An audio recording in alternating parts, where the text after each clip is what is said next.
자, 우리 마태복음 오늘은 22장 우리 같이 할 건데요. 마태복음 22장에는 한 네 가지 정도 이야기가 좀 있어요. 그 이야기들 나누면서 우리 근데 첫 번째 단락에는 우리 잘 알고 있는 혼인잔치 비유에 대한 이야기가 있어요. 그래서 한번 읽어보면 마태복음 22장 1절부터 14절을 읽어보면 예수께서 다시 비유로 대답하여 이르시되 천국은 마치 자기 아들을 위하여 혼인잔치를 베푼 어떤 임금과 같으니 그 종들을 보내어 그 청한 사람들을 혼인잔치에 오라 하였더니 오기 싫어하거늘 다시 다른 종들을 보내며 이르되 청한 사람에게는 이르기를 내가 오찬을 준비하되 나의 소와 살찐 짐승을 잡고 모든 것을 갖추었으니 혼인잔치에 오소서 하라 하였더니 그들이 돌아보지 않고 한 사람은 자기 밭으로 한 사람은 자기 사업으로 가고 그 남은 자들은 종들을 잡아 모욕하고 죽이니 임금이 노하여 군대를 보내어 그 살인한 자들을 진멸하고 그 동네를 불사르고 이에 종들에게 이르되 혼인잔치는 준비되었으나 청한 사람들은 합당하지 아니하니 내거리길에 가서 사람들을 만나는 대로 혼인잔치에 청하여 오라는데 종들의 길에 나가 악한 자나 선한 자나 만나는 대로 모두 데려오니 혼인잔치에 손님들이 가득한지라 임금들이 손님들을 보러 들어올새 거기서 예복을 입지 않은 사람을 보고 이르되 친구여 어찌하여 예복을 입지 않고 여기 들어왔느냐 하니 그가 아무 말도 못하거늘 임금이 사관들에게 말하되 그 손발을 묶어 바깥 어두운 데에 내던지라 거기에서 슬피 울며 이를 갈리라 하니라. 청함 받은 사람은 많되 택함을 입은 자는 적다. 자, 우리가 잘 아는 비유죠. 보통 이제 이 비유를 이야기하실 때는 예수님께서 항상 그 비유 끝에 지금 이 비유가 뭘 얘기하려고 하는 거야 라고 하는 것을 알려주시는데 그 비유는 14절이에요. 청함 받은 사람은 많되 택함 받은 사람은 적다. 이게 이제 이 비유의 핵심적인 얘기예요. 예수님이 지금 이 비유를 통해서 말하는 건 뭐냐면 천국에 대한 이야기를 하는 겁니다. 그래서 하나님의 나라가 어떤 건지. 그래서 기본적으로 천국에 이제 혼인잔치를 다 준비해놨어요. 그래서 우리가 좀 눈여겨봐야 되는 건 뭐냐면 여기 내가 오찬을 준비하되 나의 소와 살찐 짐승을 잡고 모든 것을 갖추었으니 혼인잔치 오소서 하라. 그러니까 예수님께서 지금 말씀하시는데 하나님의 혼인잔치는 이미 다 준비 끝났다. 준비가 됐다. 이제 준비가 완전히 다 되어서 이제 참여만 하면 되는 거예요. 이거는 뭘 비유하는 거냐면 이미 예수 그리스도의 십자가와 그리고 부활로 예수님의 부활로 이제 하나님은 모든 것을 다 준비해 놨다 이거예요. 예수님이 이 땅에 오심으로 하나님 나라가 이제 완성되었고 그리고 그 하나님의 나라에 복종하여 십자가를 믿음으로 구원받으면 되는 거예요 이제. 그런데 두 부류로 나눠지는데요. 첫 번째는 뭐냐면 이제는 그 종들을 통하여서 전했더니 그 종들은 누구냐면 바로 선지자들이죠. 이 종들을 통해서 전달했는데 이 사람들 이제 선지자예요. 선지자들을 통해서 끊임없이 하나님의 말씀을 그의 나라를 증거했는데 결론적으로 보면 이 사람들은 아무도 오지 않았다. 이 사람들은 누구냐면 바로 유대인들이죠. 그래서 유대인들에게 계속 전했는데 그들은 그 잔치에 오기를 거절했다 이거예요. 그래서 그들이 돌아보지도 않고 한 사람은 자기 밭으로 한 사람은 자기 사업으로 가고 근데 이제 유대인들이 하나님의 나라에 관심이 없었던 건 아니잖아. 근데 그 사람들이 지금까지 마태복음에서 가르쳤던 건 뭐냐면 뭐 금식을 하고 그리고 안식일을 지키고 그리고 뭐 이런 금욕적인 율법을 지키고 이런 것들을 통해서 자기들은 하나님의 나라에 들어갈 수 있을 거라고 믿었고 그런 자기들이 의인이라고 믿었단 말이에요. 그러니까 지금 여기서 말하는 비유는 뭐냐면 자기 밭으로 가고 자기 사업으로 간다는 건 뭐냐면 뭐 우리가 이제 복음을 전했더니 나는 지금 일하는 게 바빠서 나는 해야 될 일이 많아서 그래서 하나님 말씀을 등한히 여기는 걸로도 우리가 이거를 적용할 수도 있겠지만 일차적으로 유대인들에게 우리가 이걸 적용해 본다면 그들은 자기 나름대로의 열심이 있었던 거예요. 자기 나름대로 성전에서 제사도 드리고 안식일도 지키고 그리고 뭐 유월절도 지키고 뭐 그렇게 열심을 냈지만 결론적으로 말하면 그건 자기 밭에 가서 자기 사업을 합니다. 자, 무슨 얘기인지 아시겠죠? 그러니까 하나님을 위한 게 아니라 하나님의 뜻도 모르고 여기서 중요한 게 있어요. 이따가 이 부분을 좀 잘 알면 이제 흐름을 잘 파악할 수가 있는데 하나님의 뜻을 모르는 거예요. 그죠? 하나님의 마음을 몰라. 그러니까 율법을 지키지만 그 율법의 진짜 의미를 모르고 본질을 몰라. 그리고는 그들은 자기 밭에 가서 자기 사업하는 거예요. 자, 요거를 조금 더 쉽게 말하면 로마서 10장 2절에 3절에 보면 유대인들을 향해 사도 바울이 뭐라고? 너희들은 하나님께 열심히 있으나 지식을 쫓는 것이 아니요. 올바른 지식을 쫓는 것이 아니요. 자기의 의를 위해 하나님의 의를 복종하지 않았다. 그러니까 하나님의 의를 모르고 자기 의를 위하여 하나님의 의에 복종하지 않게 되었다. 이런 얘기인데 그들은 하나님께 뭔가 열심을 갖고 있다고 말하지만 그건 다 자기 바치고 자기 사업입니다. 하나님의 나라에 관심 있는 게 아니라 자기 나라에 관심 있는 자기의 유익에 관심 많다. 자, 우리 지난주에 우리 그래서 상고했던 거 기억나죠? 지난주에 우리가 봤던 게 뭐였어요? 우리 그 성전을 짓고 성전에 올라가서 그들이 제사를 지내지만 그 제사를 지내지만 이 사람들은 이 성전을 뭘로 만들었다? 그죠? 강도의 구렬로 만들었다. 강도의 집, 자기 유익만을 위한 어떤 집으로 만들어 버렸다. 이것이 지금 예수님께서 그 제자들 그 성전에 가서 예수님이 이제 그 성전을 뒤집어 엎었던 이유였잖아요. 자, 그런 것처럼 지금 이 사람들은 하나님의 뜻은 관심이 없고 이 사람들은 자기 의를 세우려고 하는 종교에 힘썼다. 지금 어떤 얘기인지 아시겠죠? 그래서 그들 자기 밭에 자기 사업을 하러 왔다라고 지금 표현을 하고 있는 거예요. 그래서 이제 안 오니까 처음에는 종들을 보냈는데 안 오니까 종들을 잡아 모욕하고 죽이니까 하나님께서 그들을 어떻게 했다는 거예요? 진멸하고 동네를 불사를 것이다. 자, 이 부분은 우리 지난주에 그래서 뭘로 다 본 거냐면 예수님께서 성전에 올라갔다가 내려오면서 무화과나무 그 저주한 사건 아시죠? 저주하면서 그 열매 없는 나무는 찍어버리라고. 그래서 열매 없는 나무는 그 열매 없는 나무를 무화과를 저주했더니 말랐다. 그런 것처럼 하나님은 이 예루살렘 성전을 하나님은 멸절시키고 그리고 부셔버릴 거예요. 그런 것처럼 지금 이제 구약 시대의 이스라엘 백성들은 하나님의 선지자의 선포를 다 무시하고 자기들의 종교를 위해서 자기들의 나라를 위해서 지금 섬기고 있는 그 성전과 또 예루살렘 나라를 완전히 부셔버릴 거야. 이 얘기를 지금 하고 있는 거예요. 그리고는 그 8절에 보면 이의 종들이 이르되 혼인잔치는 준비되었으나 청한 사람은 합당치 아니하다. 그래서 일차적으로 유대인들은 합당치가 않기 때문에 하나님이 이제는 그 왕이 어떻게 하냐면 사거리길에 가서 이제 아무나 데려와라. 아무나. 그래서 이제부터는 뭐요? 유대인들은 이제 하나님의 그 특권을 버려버렸고 스스로 그걸 찾죠. 그래서 이제는 하나님께서 이제는 이방에 이제 빛을 비추어 복음을 통하여 이방인들이 들어올 수 있게 해주는 이야기가 바로 9절부터 14절까지 얘기인 거예요. 그래서 이때는 아무나 데려오기 때문에 여기 보면 10절에 보세요. 종들의 길에 나가 악한 자나 선한 자나 만나는 대로 모두 데려오니 혼인잔치에 혼님이 가득하더라 이렇게 말을 하죠. 그래서 사거리길에 나가서 이제는 악한 자나 선한 자나 다 데려오는 거예요. 그래서 내 집을 채우는 거죠. 그런 것처럼 이제 이방인들도 예수 그리스도가 이 땅에 오시고 사도들에게 성령이 강림하심으로 오순절 성령 강림을 통해서 어떻게 했어요? 이제는 예루살렘과 온 유대와 사마리아와 땅끝까지 이르러 하나님의 말씀이 증거되게 하셨고 그렇게 해서 하나님의 교회에 사람들이 가득하게 하더라. 그래서 지금 우리를 말하는 거예요. 우리도 지금 교회에 나오고 있잖아요. 근데 문제는 뭐냐면 마지막에 이제 예수님의 천국 혼인잔치가 있을 건데 그 혼인잔치가 있을 건데 이 혼인잔치는 요한계시록에 이제 나와 있거든요. 요한계시록 이제 19장에 보면 혼인잔치가 있는데 그 혼인잔치에 궁극적으로 참여할 수 있는 자가 있고 참여하지 못하는 자가 있다. 그 얘기는 뭐냐면 똑같이 교회에 우리가 이제 예수님을 믿는다고 해서 사거리길에 와서 모든 이방인들이 꽉 찼는데 이 교회에는 두 종류로 나눠지게 된다는 거예요.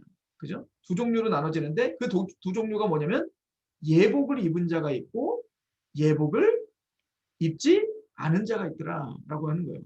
그래서 그럼 이 예복이 뭐냐라고 하는 부분을 우리가 이제 상고하려고 하는 거예요.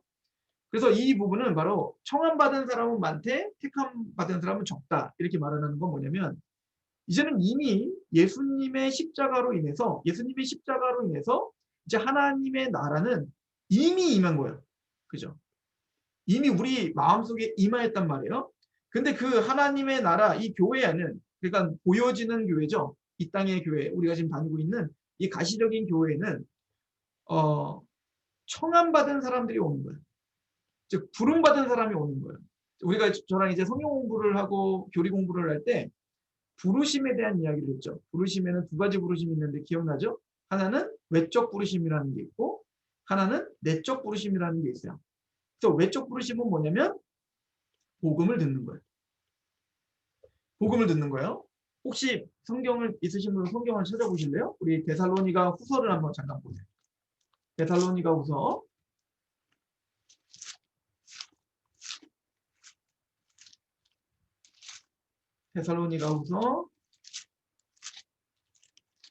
1장, 2장에 보면 데살로니가후서 2장 13절에서 보면 주께서 사랑하시는 형제들아 너희가 항상 너희에게 관하여 우리가 항상 너희에 관하여 마땅히 하나님께 감사할 것은 하나님이 처음부터 너희를 택하사 성령의 거룩하게 하심과 진리를 믿음으로 구원을 받게 하려 하십니다. 그러니까 하나님의 택하심이 있다. 그죠?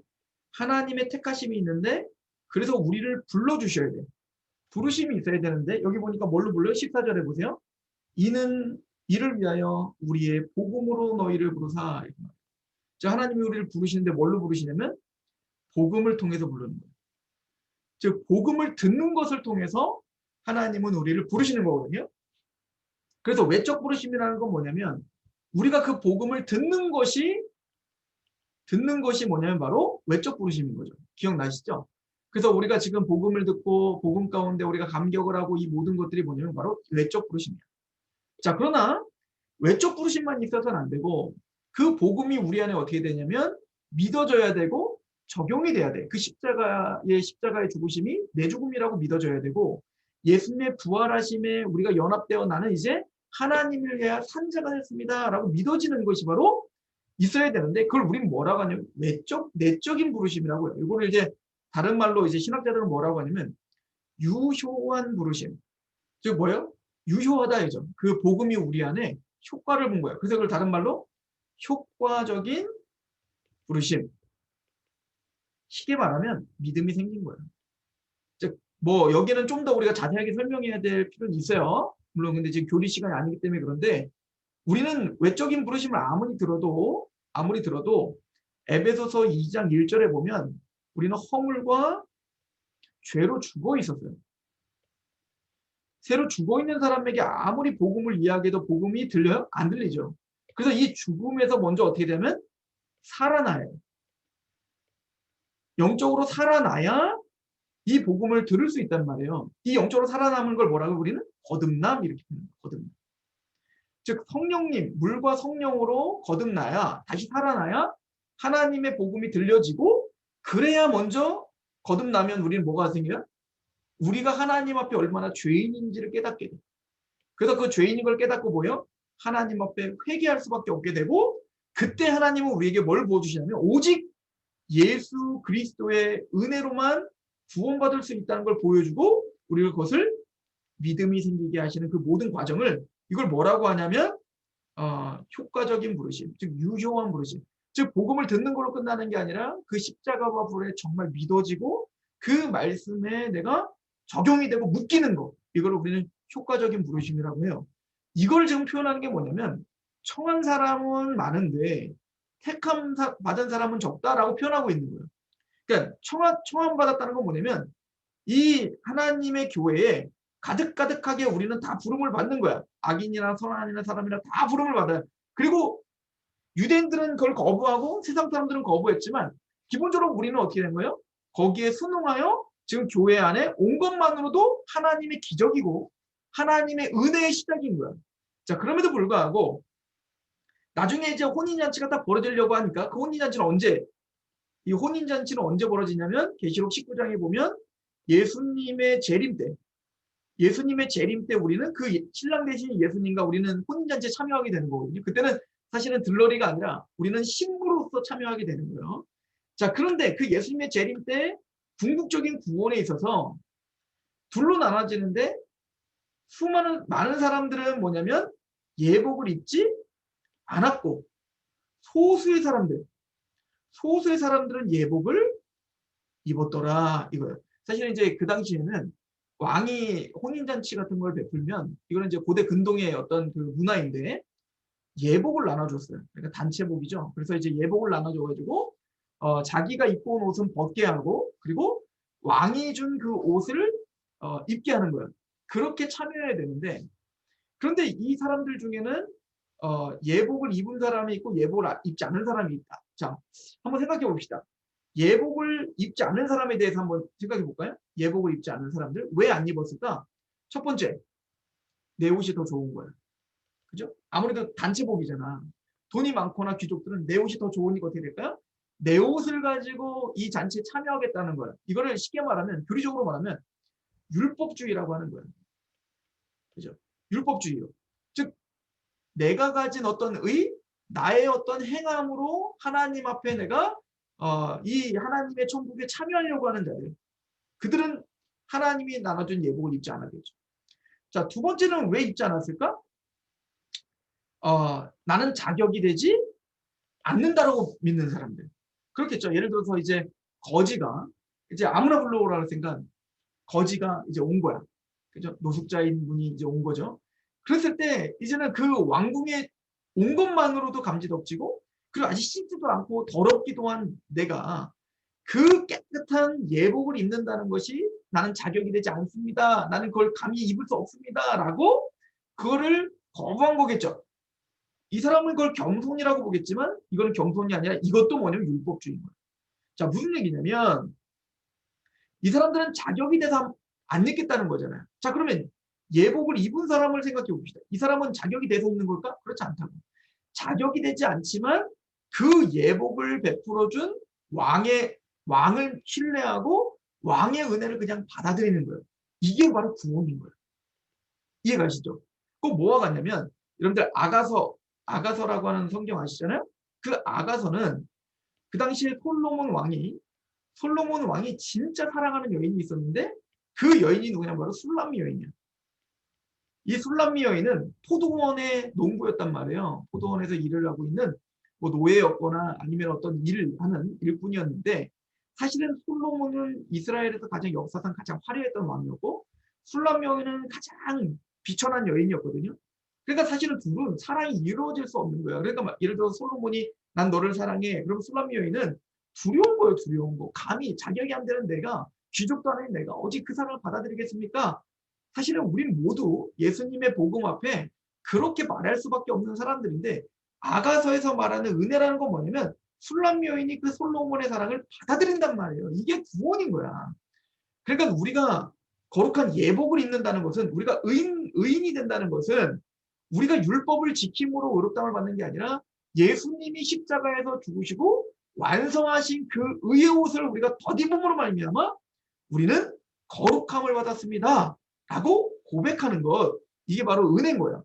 그래서 결론적으로 말하면 청함을 받은 사람은 이 복음의 말씀은 듣긴 들었으나 그 사람들은 예복을 입지 않은 사람들이야. 그런데 이 예복을 입은 사람들은 뭐냐면 이 복음을 은혜로 받아들이고 예수 그리스도의 십자가에서 내가 이미 죽었습니다. 그리고 예수님 부활할 때 나도 함께 새 생명으로 하나님 앞에 살아난 자가 되었으며 그래서 나는 의인이고 구원받은 자입니다. 라고 예수님의 은혜를 받아들이는 자들, 이 사람이 바로 예복을 입은 자다라고 이야기하는 거예요.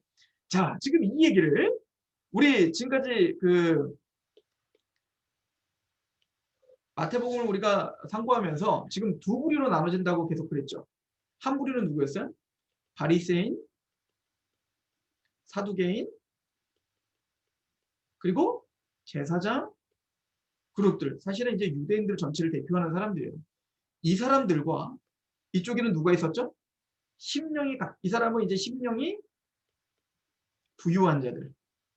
그러나 이 반대는 뭐예요? 심령이 가난한 자들. 병든 사람들, 특히 나병에 걸린 사람들, 보지 못하는 사람들, 또 말하지 못하는 사람들, 걷지 못하는 사람들, 듣지 못하는 사람들, 귀신 들린 자들, 그죠? 그리고 가나안 여인, 이방 여인이죠. 이방 여인, 또 어린아이, 이런 사람들과 당시에 종교 지도자였던 바리새인과 사두개인과 제자들, 이 제사장 그룹을 지금 나누고 있었다는 걸 우리가 기억나시죠? 이 사람들은 다 뭐냐면 그 당시에 사실 아예 오지도 않았을 뿐만 아니라 지금 예복을 입은 사람들이 바로 이 심령이 가난한 사람들이 바로 예수님의 예복을 입은 사람들입니다. 그죠? 그래서 나는 나병에 걸렸고 나는 그렇게 하나님 앞에 부정한 자요. 나는 보지 못하는 사람입니다. 나는 그렇게 영적인 죽음 가운데 있어 하나님 나라를 볼 수 없는 사람이며 나는 말하지 못합니다. 하나님을 찬양할 수 있는 사람이 아니며 나는 걷지 못합니다. 하나님의 말씀 앞에 중풍병에 걸린 것처럼 하나님의 말씀에 따를 수 없는 난 죄인입니다. 그리고 하나님 말씀이 들리지 않고 나는 그렇게 사단의 권세 가운데 종노릇하는 죄의 괴수입니다. 라고 고백하며 그래서 우리는 누가 필요하다? 계속 말하는 게 뭐냐면 어떤 그 맹인이 그 바디메오가 그렇게 하잖아요. 다윗의 자손 예수여 라고 말하잖아요. 그래서 다윗의 자손, 이게 굉장히 중요합니다. 다윗의 자손 예수 그리스도로만이 내가 볼 수 있고 말할 수 있고 볼 수 있고 그런 것처럼 우리가 그렇게 예수 그리스도로 말미암아 내가 구원받을 수 있습니다라고 은혜로 그 예수님을 붙잡는 사람들. 이 사람들이 뭐냐면 바로 예복을 입는 사람이죠. 그래서 이 예복을 입는 것은 나중에 계시록에 보면 요한계시록에 보면 이 예복에 대하여 이제 얘기를 하거든요. 의예복. 그러니까 14만 4천이 14만 4천의 특징이 있다면 이 사람들은 의의 복을, 의의 옷을 입고 있는 사람들이야. 거룩한 흰 옷을 입고 있는데 특별히 계시록 7장에 가면 14만 4천이 나오면서 흰무리가 나와요. 이 사람들은 다 뭐냐면 제사장들인데 이 흰무리, 이 옷이 어떻게 입혔냐 그랬더니 어린 양의 피에 빨아 시게 된, 즉 구속을 경험한 자들. 그러니까 예수님의 피로 인하여 우리가 구원받는 걸 말합니다. 두 번째는 14장에 보면 죄송합니다. 9장에 보면 하나님의 백성들은 흰 옷을 입고 있는데 그 흰 옷은 옳은 행실이더라 이렇게 말해요. 이 얘기는 뭐냐면 그렇게 예수님의 십자가의 은혜로 구원을 받아 그 은혜 강권되어 우리는 뭐 하는 거예요? 하나님의 말씀을 마음을 다하고 뜻을 다하고 목숨을 다하고 하나님을 사랑하기 때문에 하나님의 말씀대로 따라 사는 사람들, 이 사람들이 바로 흰 옷을 입은 사람들이다. 이게 바로 뭐냐면 제대로 구원받고 예수님의 십자가의 감격이 있는 강권된, 그래서 예수님의 십자가와 부활에 참된 믿음 가운데 마음을 다하고 뜻을 다하고 목숨을 다하고 하나님을 사랑하는 사람들, 이 사람들을 뭐라고 하냐면 바로 내적 부르심을 받은 사람들, 택함 받은 사람은 적다 이렇게 이야기하는 거예요. 왜 택함 받았냐? 에베소서 1장 3절에 하나님이 신령한 복을 우리에게 주시러 작정하시되 4장에 창세전에 그리스도 예수 안에서 우리를 인정하사. 즉 우리가 구원받은 것은 우리가 어떤 자격이 대해서가 아니라 예수 하나님께서 그리스도 안에서 우리를 예정하시는 하나님의 전적인 은혜로 우리는 택함 받고 복음을 듣고 믿음이 생기고 구원받은 사람들. 그래서 하나님의 은혜로만 구원받습니다라고 고백하는 사람들, 이 사람들이 천국에 합당한 자야. 청함받은 사람은 많지만 뭐는 없다? 택함받은 사람은 적은 거야 라고 이야기를 하면서 진짜 구원받은 사람이 누구냐? 철저히 하나님의 은혜 가운데 부름받고 예정받고 믿음이 생기고 구원을 받은 하나님의 백성들이 있다. 이 얘기를 지금 하고 있는 것이 바로 이 첫 번째에 있는 바로 이 이야기였던 거예요. 그래서 이 천국 혼인잔치의 비유를 통해서는 예수 그리스도를 믿음으로 구원받은 하나님의 백성들, 그래서 예수님의 십자가로 의롭다함을 받은 하나님의 백성들만 하나님의 나라에 합당하다라고 하는 것을 보여주는 이야기다. 자, 두 번째, 마태복음 22장의 두 번째 이야기는 15절부터 22절까지의 두 번째 단락이 시작되는데, 자, 여기 보면 이제 예수님을 이제 시험하는 장면이 나와요. 그래서 결론적으로 말하면 여기 보면 이제 세금 내는 걸 보여주는데, 세금을 내야 맞습니까? 세금을 내면 안 됩니까? 이렇게 물어보는데요. 사실 이게 함정이야. 왜냐하면 세금을 지금 누구한테 내고 있냐면 로마 황제에게 내고 있는 거예요. 그러니까 지금 이 사람들은 두 가지 때문에 이게 지금 굉장히 어려운 질문인데, 하나는 이 사람들은 민족주의가 있죠. 그래서 이제 세금을 낸다는 건 로마 황제의 지배를, 그래서 우리가 노예로 살고 있는 것을 인정해버리게 되는 거예요. 그런데 만약에 세금 내라, 그럼 뭐랄까요? 민족의 배반자라고 낙인을 찍으려고 하는 거예요. 아니, 당신이 그렇게 메시아라는 하나님의 아들이라며 하나님의 택함 받은 유대인들이 지금 로마의 압제를 당하는데 이게 그러면 합당하다고 말하는 거냐? 이렇게 올무를 씌우려고, 종교적인 올무를 씌우려고 하는 것이고, 두 번째, 만약에 예수님이 세금 내면 안 돼, 이렇게 말하면 어떻게 될까요? 그래? 그럼 너는 로마 황제의 반역을 저지르고 있는 거니까 너는 사형. 그러니까 사실은 이렇게 말하면 유대인들에 의하여 종교적인 사형을 당하는 거고, 만약에 세금을 내지 말아라 라고 하는 건 뭐 어떻게 될까요? 로마에 반역을 한 거니 실제적인 십자가에 달리게 되는 거예요. 그러니까 이렇게 대답해도 골치 아프고 저렇게 대답해도 골치 아픈 거야. 그러니까 예수님을 올무에 걸리게 해서 종교적으로나 정치적으로나 지금 뭔가 예수님을 궁지에 몰아넣으려고 바리새인과 서기관들이 아마 이거를 질문하려고 아마 엄청 고민하고 지금 질문한 걸 거예요. 근데 그때 예수님이 굉장히 중요한 말씀을 하나 하시죠. 이 얘기 뭐냐면, 자, 20절 보세요. 예수님께서 말씀하실 때 이 형상과 이 글은 누구 거냐? 사실은 이제 그 동전에 보면 앞뒤로 이제 가이사르의 형상이 있고 뒤에는 가이사르의 글들이 있다고요. 그러니까 이 동전의 그림과 그 글들은 누구 거니? 그랬더니 당연히 가이사의 겁니다. 이렇게 대답을 했겠죠. 그때 예수님이 아주 멋진 얘기를 하는데, 그런즉 가이사의 것은 가이사에게, 하나님의 것은 하나님에게 바쳐라. 이게 무슨 얘기냐면, 지금 예수님께서 지금 그 아까 1장부터 14절까지 그 천국 혼인잔치의 비유는 뭐에 대한 비유라고요? 말 그대로 천국에 대한 비유. 천국은 하나님의 나라에 대한 비유라고. 하나님의 나라가 무엇인지를 설명해요. 하나님의 나라에 합당한 자들이 누구예요? 예수님의 십자가를 믿음으로 은혜를 아는 자들이에요. 그죠? 내가 안식일을 지켰네, 금식을 했네, 율법을 지켰네, 이게 아니라 은혜를 알고 그 은혜에 강권되어 기쁨으로 하나님께 나아가 예복을 입은 자들, 이 사람들이 천국에 합당한 사람이야. 여기까지 이해 가시죠? 그럼 그 사람들은 누구였어요? 바로 내가 나병에 걸렸어요, 내가 보지 못해요, 내가 듣지 못해요, 하나님의 은혜만이 나를 구원시킬 수 있습니다라고, 그렇게 하나님의 은혜로 덧입은 사람들, 믿음으로, 우리로 말하면 예수님을 믿음으로 속죄함을 경험한 사람들, 이 사람들이 하나님 나라에 합당한 사람이야. 이걸 말한다면, 근데 그 하나님의 나라가 뭐냐 이거예요. 그 나라는 보세요. 가이사의 것은 가이사에게, 하나님의 것은 하나님에게. 예수님께서 이 땅에서 만드시고자 하는 하나님의 나라는 이 땅의 나라가 아니다. 로마를 뒤집어 엎고 이 땅을 거부하며 이 땅에 반역을 저질러 온 게 아니다. 예수님께서 세우시고자 하는 나라는 하늘에 있는 나라다. 그죠?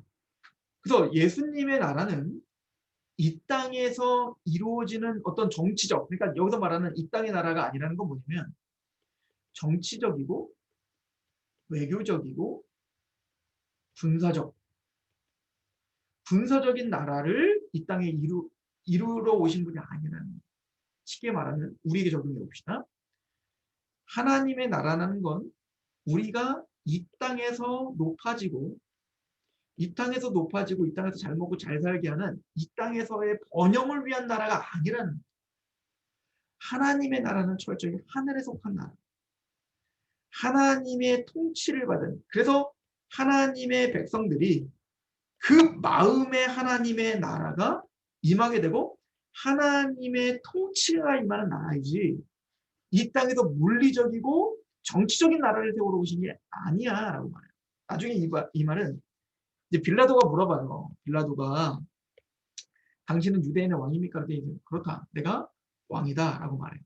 그러나 예수님이 뭐라고 하냐면, 그러나 내 나라는 이 땅에 속한 것이 아니라 하늘에 속했다. 만약에 이 땅에 속한 나라를 내가 만들러 왔다면 나는 지금 십자가를 짊어질 필요도 없고 지금 당장이라도 천사 군대를 동원하여 지금 이 모든 우주를 초토화시킬 수 있는 힘이 있다. 그러나 나는 이 땅에 너희들이 걱정하는 것처럼 로마를 정복하는 그런 나라를 세우려는 게 아니라 내가 말하는 나라는 하나님의 나라는 하나님의 백성들의 마음에 임하는 나라요. 궁극적으로는 하나님의 하늘에서 성취된 그리고 마침내는 물론 이 모든 물리적으로도 정치적으로도 이 모든 나라는 다 없어지고 새하늘과 땅에 오게 되겠지만 지금 예수님이 세우시려는 나라는 바로 하늘의 통치가 있는 나라지 지금 이 땅이 뒤집어지는 나라를 말하는 것이 아니야 라고 하는 것을 말하는 게 두 번째 단락의 중요한 이야기인 거예요.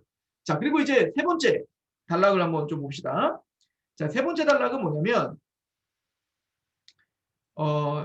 사두개인들이 와가지고 예수님께 이제 질문을 합니다.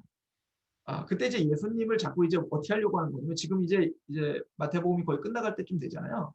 그래서 사두개인들, 바리새인들 이 사람들이 와가지고 예수님을 이제 어려운 질문들을 던져서 예수님의 말실수를 좀 이끌어내려고 하는 거예요. 그것 때문에 그걸로다가 예수님 죽이려고. 자, 그런데 얘네들이 뭘 물어보냐면 부활에 대하여 물어봐요. 부활에 대해서. 자, 부활에 대해서 물어보는데 문제는 이제 이 사두개인들이 물어봤거든요. 우리 왜 종교 지도자들 중에 그 그룹들이 여러분들이 잘 아는 바리새인이 있었죠. 바리새인들이 있었고 서기관들이 있었고 그리고 제사장들이 있었고 그리고 누가 있었어요? 사두개인들이 있었죠. 사실 이 사두개인들은 제사장 그룹의 한 분파고요. 뭐 예전에 이제 그 솔로몬이 그 사독제사장, 그 사독제사장의 후예들이다 뭐 이렇게 얘기도 하긴 해요. 어쨌든 그런데 바리새인과 서기관들은 한편이고 사두개인들과 바리새인과 서기관은 앙숙이었어요. 교리가 달랐어. 그래서 이 사두개인들은 뭐만 믿었냐면 모세 오경만 믿었어요. 그래서 이 바리새인과 서기관들은 구약의 36권을 다 믿었어요. 예레미야 선지서 다 믿었어요. 그리고 이 바리새인과 서기관들은 뭐를 믿었냐면 부활을 믿었어요. 그러나 사두개인들은 부활을 믿지 않았어요. 자, 그래서 사두개인들이 와서 예수님을 질문하는데 이렇게 질문합니다. 선생님이요. 모세가 일렀을 때 사람이 만일 자식이 없어 죽으면 그 동생이 그 아내에게 장가들어 형을 위하여 상속자를 세울지 이걸 이제 계대결혼이라고 하는데요. 그래서 이제 형이 죽으면 그 동생이 그 형수와 결혼을 해서 대를 이어주는 거예요. 그래서 씨를 주는 건데 근데 만약에 우리 중에 칠형제가 있다고 해봅시다. 그런데 그 마지가 장가들어 죽어 상속자가 없으므로 그 아내가 동생에게 물려줬어요. 누굴? 형수님을. 그런데 그 둘째와 셋째로 일곱째까지 그렇게 했는데 최후에 그 여자가 죽었어요. 자, 이제 질문이에요. 그럼 이 여자의 남편은 누구예요? 이걸 물어본 거예요. 자, 그랬더니 예수님이 부활에 대해서 설명합니다. 그런데 그들이 다 취하였더니 부활 때 일곱 중에 누가 아내가 되리까? 이걸 이제 질문한 겁니다. 그래서 예수님이 뭐라고 하냐면 예수께서 대답하되 너희가 성경도 모르고 하나님의 능력도 알지 못하는 거로 오해했다. 그리고 말하기를 부활 때에는 장가도 아니가고 시집도 아니가고 하늘에 있는 천사들과 같이 되는 거다. 그래서 그때는 어떤 지금처럼 시집가고 장가가고 남편 있고 아내고 이거 아니에요. 다 같이 형제가 되는 거예요. 천사들처럼 한 가족이 되는 거란 말이에요. 다 같이 하나가 되는 거란 말이죠. 그런데 죽은 자의 부활도 논할진데 하나님이 너희에게 말씀하신 바 나는 아브라함의 하나님, 이삭의 하나님, 야곱의 하나님이로라 하신 것을 읽어보지 못했느냐? 하나님 죽은 자의 하나님이 아니요 살아있는 자의 하나님이시니라. 무리가 듣고 그 가르침에 놀라더라. 자, 지금 결론적으로 말해서 지금 이 가르침의 핵심은 뭐냐면 이거예요. 너희는 성경도 하나님의 능력도 알지 못한다. 자, 한마디로 말하면 니들 무식하다. 너희들은 지금 유대인의 선생이다. 유대인의 선생으로서 너희들은 가르치는 자리에 있지만 사실은 너희들은 하나님의 나라에 대해 아무것도 모른다는 걸 이야기합니다. 자, 정리하고 갑시다. 첫 번째 비유를 통해서는 하나님의 백성이 누구냐 이걸 보여줬죠. 하나님 나라에 대해서 지금 보여주는데 하나님 나라에 합당한 백성이 누구예요? 바로 예복을 입은 자다. 다른 말로 말하면 하나님의 은혜를 아는 자. 이 사람들이 바로 하나님 백성. 누구? 나병에 걸리고 중풍병에 걸리고 그래서 예수님만이 나를 보게 하시며 듣게 하시며 예수님의 떨어지는 그 양식 예수님의 십자가의 은혜만이 나를 구원시킵니다. 라고 어린아이와 같이 하나님께 나오는 자들이 하나님의 백성이고, 그러면 그 나라, 하나님의 나라는 뭐냐? 바로 그의 마음에 임하는 나라며 하늘에 속한 나라다. 하늘에 속한 나라. 그리고는 뭡니까? 그런데 이런 하나님의 나라에 대하여 니들은 뭐다? 무식하다. 너희들은 모른다. 그죠? 너희들은 종교적인 율법적인 열심이 있지만, 너희들은 어떤 행함은 있지만 정작 뭐는 없다? 지식이 없다. 아까 로마서 10장 2절 3절에서 말한 것처럼 너희들이 하나님께 열심은 있으나 뭐는 쫓지 아니하고 올바른 지식을 쫓지 아니했다. 그래서 뭐요? 하나님의 의를 모르고 자기의 의를 세우려다가 힘써 하나님의 의에 복종치 않게 되는 너희들은 바로 무지하구나. 너희들은 무지한 사람들이다. 라고 하는 것을 말해주는 게 세 번째 단락이다. 자, 그럼 네 번째 단락은 어떤 이야기가 있나? 자, 네 번째 단락은 사두개인들이 이제 그렇게 예수님한테 이제 한 방 먹었잖아요. 자, 그럴 때 아까 사두개인들이 누구랑 앙숙이라고요? 바리새인들과 앙숙이라고요. 그죠? 서기관들. 그래서 어느 복음서는 서기관이 물어봤다라고 하고 지금은 바리새인이 물어. 사실은 거의 비슷한. 사실은 그 동일한 같은 부류의 사람들이라고 보면 돼요. 물론 이제 서기관들은 이제 그 성경을 필사하는 사람들이고 그 성경을 가르치는 사람들은 랍비들은 바로 이 바리새인들이에요. 근데 사실 이 사람들이 다 랍비들이죠. 자, 어쨌든 이 사람들 기분이 좋은 거야. 왜? 자기 양숙인 사두개인을 묵사발로 만들었거든. 그래서 이 바리새인은 그래? 사두개인들 봐라. 니들은 묵사발이 당했지만 우리는 니들과 같이 당하지 않는다. 우리가 얼마나 하나님의 나라를 잘 알고 있는지 내가 예수께 아주 핵심적인 질문을 해서 내가 아주 곤욕을 치르게 해주마. 이렇게 이제 의기양양이 온 거예요. 그래서 묻는 거예요. 그 중에 율법사가 예수를 시험하여 묻는데 뭐라고 묻냐면 선생님 율법 중에서 가장 어떤 게 계명이 가장 큽니까? 라고 물어본 거예요. 자, 이 사람들은 나름대로 자기들의 답이 있었어요. 그죠? 이 사람들은 계명들이 뭐는 더 중요하고 뭐는 더 중요하지 않다라고 하는 계명에 순서가 있었단 말이에요. 자, 그때 예수님은 뭘 이야기하냐면 예수께서 이르되 내 마음을 다하고 목숨을 다하고 뜻을 다하여 주 너희 하나님을 어떻게 하라? 사랑하라. 그 계명의 본질을 이야기해요. 이것이 첫째 되는 계명이요. 둘째 되는 계명은 내 이웃을 내 자신같이 사랑하라. 자, 이거 여러분들 아시죠? 예수님이 하신 말씀. 자, 우리 율법이 구약의 율법이 몇 가지가 있다고 하냐면 613가지가 있다고 해요. 그러니까 성경에 해라 마라는 율법이 613가지가 있거든요. 그 613가지를 10가지로 축약한 게 뭘까요? 10가지로 요약하면 바로 10계명이 되는 거예요. 근데 그 10계명을 2가지로 축약을 하면 하나님 사랑, 이웃 사랑이 되는 거예요. 그러니까 예를 들어서 1계명부터 4계명까지는 하나님 사랑을 이야기하는 거예요. 여러분들 10계명 다 아시죠? 1계명 뭐야? 나 외에는 나 외에는 다른 신이 없다. 그러니까 하나님 외에 다른 신을 하는 거 우상숭배다. 그러면 하나님만을 숭배해야 되는데 숭배하는 방법은 어떤 형상도 만들지 마라. 그죠? 이 얘기는 뭐냐면 하나님의 말씀대로만 예배해라. 이 얘기인 거예요. 자, 세 번째는 뭐냐면 하나님의 이름을 망령되이 일컫지 마라. 네 번째는 뭐예요? 안식일을 거룩하게 지켜라. 그래서 이 첫 번째부터 네 번째까지는 바로 하나님 사랑에 대한 이야기인 거예요. 그리고 다섯 번째, 이웃에 대해 첫 번째 이웃은 가족입니다. 그래서 부모를 공경하라부터 몇 가지, 10계명까지 6가지는 뭐냐면 이웃에 대한 계명입니다. 그래서 613가지를 10가지로 축약하면 10계명이고 10가지 10계명을 2가지로 축약하면 하나님 사랑, 이웃 사랑이고 그 하나님 사랑, 이웃 사랑 한 가지로 축약하면 뭐예요? 십자가를. 십자가에서 하나님 사랑과 이웃 사랑을 완성했거든요. 이해가 가시죠? 그래서 지금 그들은 어떤 율법이 가장 큽니까? 라고 말할 때 예수님은 바로 본질적이고 핵심적인 걸 이야기하는 거예요. 그러므로 바리새인과 서기관 니들도 성경의 본질을 모른대요. 나중에 보면 이제 마태복음 23장에 보면 이제 7가지 화가 있어요. 7가지 화를 얘기하는데 한번 그 부분 보세요. 우리 마태복음 23장 한번 보시죠. 우리 다음 주에 우리가 볼 건데 마태복음 23장에 보면 7가지 화 중에 23절만 한번 보세요. 23절. 화 있을진저 외식하는 서기관들과 바리새인들이여 너희가 박하와 회양과 근처에 11조는 들이되 율법에 더 중한 바 뭘 버렸어요? 정의와 긍휼과 믿음은 버렸도다. 그러나 이것도 행하고 저것도 버리지 마라. 자, 이 사람들의 특징은 뭐냐면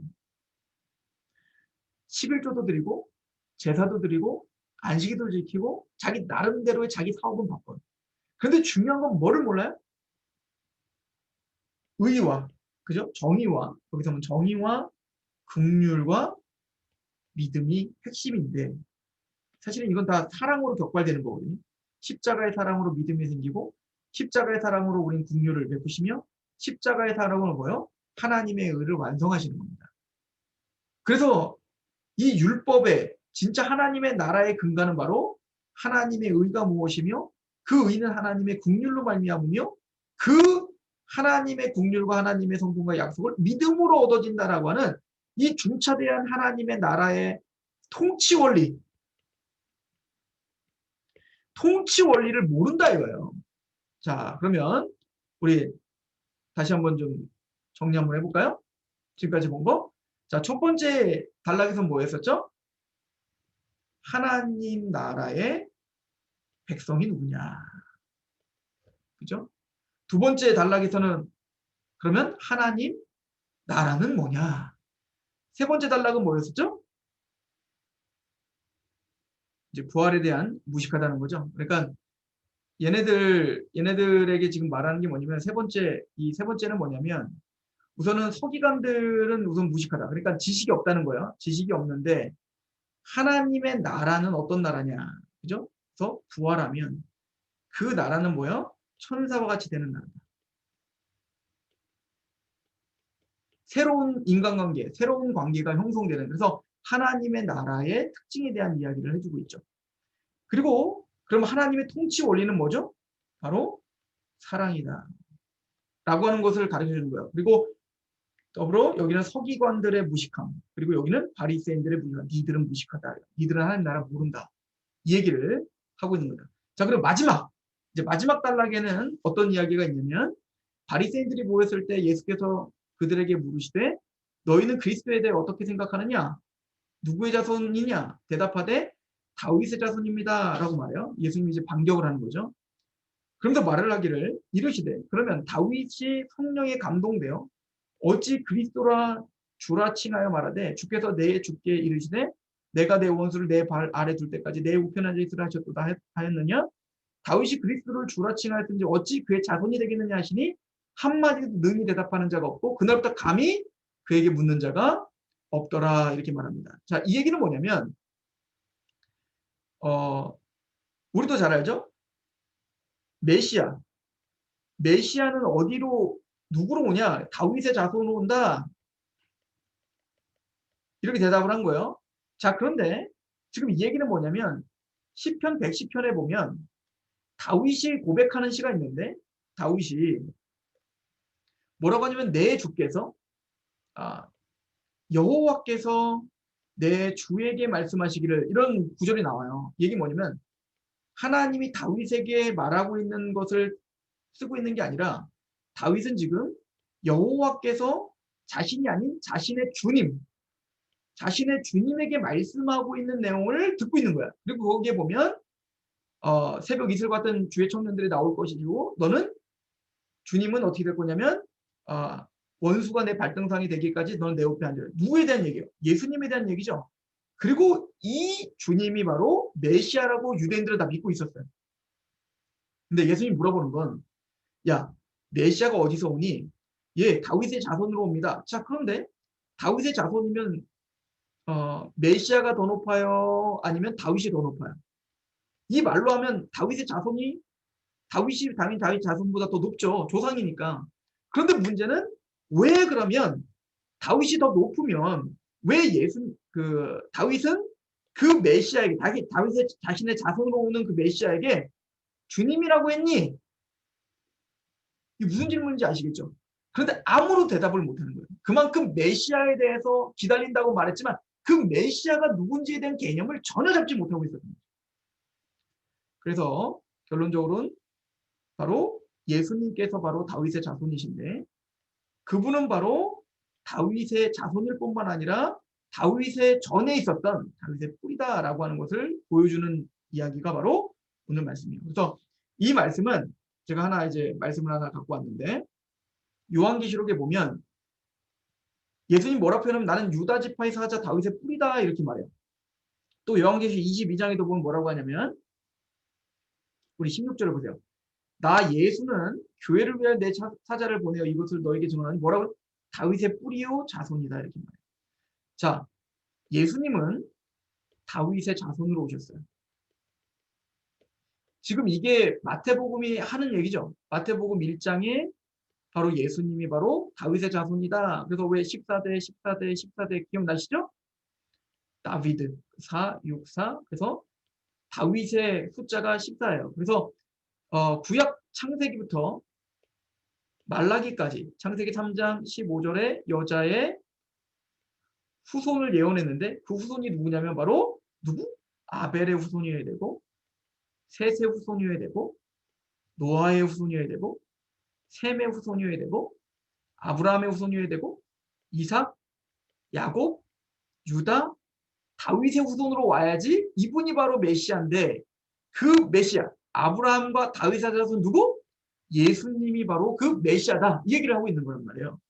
그래서 다윗의 자손이라고 하는 건 뭐냐면 예수님이 바로 구약 전체 예언의 그 아까 말했던 첫 번째 하나님 나라 백성 예복을 입혀 주시는 분이며 두 번째 하나님의 나라 즉 하늘에 속한 나라 그리고 우리 마음에 임하게 하는 그 하늘에 속한 나라를 우리에게 주실 분이며 자, 세 번째는 부활하게 하시는 그죠? 부활하게 하시어 우리에게 영광을 주실 새로운 질서가 우리를 만드실 새로운 부활의 몸을 덧입어 영광스러운 그 나라에서 살게 하실 그 나라 그리고 그 나라의 통치 원리는 뭐라고요? 바로 사랑으로 통치하실 그 나라. 근데 그 사랑으로 통치하시는 그 나라를 주시는 그분은 누구다? 바로 다윗인데 그 다윗의 후손, 자손으로 오신 분이 바로 예수님이며 근데 궁극적으로는 그 예수님은 다윗의 자손일 뿐만 아니라 다윗의 뭐다? 뿌리시다 이거예요. 그래서 이거를 말하고 있는 거예요. 예수님이 다윗의 자손으로 메시아가 다윗의 자손으로 왔는데 왜 예수님을 또 다윗은 주님이라고 있는 거예요. 왜냐? 그분은 다윗보다 높으시며 궁극적으로 다윗이 이 땅에 있기도 전에 그분은 영원전부터 계신 하나님이시며 이 모든 하나님의 나라를 완성하실 분이야 라고 이야기하는 것이 바로 이 이야기인 거예요. 자, 그래서 결론적으로 말하면 오늘 하는 얘기는 뭐냐면 하나님의 나라가 무엇인지를 설명을 하는데 그 하나님의 나라에 합당한 자가 누구냐? 마태복음 전체가 말하는 뜻이 뭐요? 심령이 가난한 자. 심령이 가난한 자라는 건 믿음으로 그 믿음은 하나님의 은혜로 예수 그리스도의 피로 구속을 경험한 하나님의 백성들 이 사람들이 진짜 어린아이들이다. 그죠? 천국에 합당한 자이다 라고 하는 걸 보여준 거예요. 사실 마태복음 앞에서 말한 걸 다 정리하고 있죠. 두 번째 그래서 하나님의 나라는 이 땅에서의 번영을 위한 나라가 아니요 하늘에 속한 그죠? 하늘에 속한 나라 우리 마음 가운데 하나님의 통치가 임하는 가이살 것은 가이살기로 하나님 것은 하나님께로 드리라. 우리는 두 나라에 끼어 있는 거예요. 그래서 우리는 가이살 것은 가이살 우리는 대한민국 정부 가운데 살고 대한민국 정부의 헌법을 존중하지만 또한 우리는 이 땅 가운데 밟고 살지만 누구의 통치를 받는 하나님의 것을 하나님께 드리는 거예요. 하나님께 예배드리고 하나님의 말씀에 순종하는 하나님께 순종하는 하나님의 통치를 받는 나라를 하나님은 세우시러 예수님 이 땅에 오신 것이다. 그죠? 그러면 그 통치의 원리가 뭐냐요? 그러나 그 통치는 뭐냐면 마땅히 우리를 부활케 하시는 그죠? 부활케 하셔서 그 영광스러우신 천사와 같게 하시는 그 거룩한 나라를 마침내는 완성하실 것이다. 얘기입니다. 그럼 우리는 그 땅 가운데 우리는 어떤 통치로 어떠한 다스림을 받으며 우리 이 땅 가운데 하나님의 나라를 오늘도 누리며 살 수 있는가? 바로 사랑이다. 사랑. 하나님의 사랑에 감건되어 우리는 하나님을 사랑하고 이웃을 사랑하는 것. 그래서 모든 계명이 그 하나님 사랑과 이웃 계명에 이웃 사랑에 모든 하나님의 계명에 완성되었다. 마음을 다하고 뜻을 다하고 목숨을 다하여 오늘도 하나님을 사랑하는 마음으로 하나님을 예배하고 하나님 말씀에 순종하는 자들. 이게 바로 하나님의 통치의 원리다. 그리고 이 모든 하나님의 백성을 백성답게 만드시며 그리고 하나님의 나라가 임하게 하시며 그래서 우리를 마침내 부활하게 하실 것이며 그리고 하나님이 우리를 그 사랑 가운데 강권되어 하나님의 뜻 가운데 우리가 살게 하시는 그분이 누구냐? 바로 다윗의 자손, 다윗의 뿌리이신 예수 그리스도가 바로 우리의 메시아이신 예수님이 우리에게 바로 그 나라를 이루러 온 거야 라고 하는 것을 우리에게 보여주고 있는 것이 바로 마태복음 22장이 하는 얘기고요. 그래서 우리가 생각해 보면 지금까지 마태복음 1장부터 21장까지 바로 다 이 얘기했던 거 아니에요? 그죠? 그래서 예루살렘 성전 무너뜨려라. 예루살렘 성을 멸망시킬 거다. 왜? 이 하나님의 지식을 아까 서기관들, 바리새인들 하나님의 이런 지식을 하나도 무릎 무식한 자들. 그러므로 지식이 없으므로 너희는 하나님 아는 지식이 없으므로 너희는 망합니다. 그러므로 여호와를 알자 힘써 여호와를 알자라고 호세아서가 말한 것처럼 하나님의 나라가 무엇이며 그의 백성됨이 무엇이며 하나님 나라의 통치가 무엇이며 그 통치를 이루실 그 메시아가 누군지를 바로 알고 그 하나님을 의지하는 것이 구원이요 또 그게 바로 택함 받은 자는 적다라고 말할 때 예복을 입은 자의 특징이다 라고 하는 것을 이야기하는 거예요. 그러므로 이런 하나님의 나라를 모르고 있는 유대인들, 바리새인과 서기관들은 또 그 보여지는 예루살렘 어때요? 멸망될 거야. 그게 마태복음 23장에 왜 멸망당할 수밖에 없는지, 니들이 얼마나 무식한지 보여준 게 마태복음 23장이고 그 24장에 이제는 마지막 이 예루살렘의 멸망뿐만 아니라 그런데 그건 유대인들에게만 속한 이 무식한 게 유대인들에게만 속한 게 아니라 누구도 온 인류도 바로 멸망당하게 될 것입니다. 오직 누구만 아까 말한 것처럼 바로 그렇게 하나님 나라에 합당한 하나님의 백성들만이 택함을 받고 구원을 받은 하나님 백성들만이 마침내는 영광스러운 부활에 하나님의 나라에 참여하게 될 것이다 라고 하는 것을 알려주는 것이 바로 이 계시록 마태복음 22장 하는 얘기다 라고 하는 것이죠.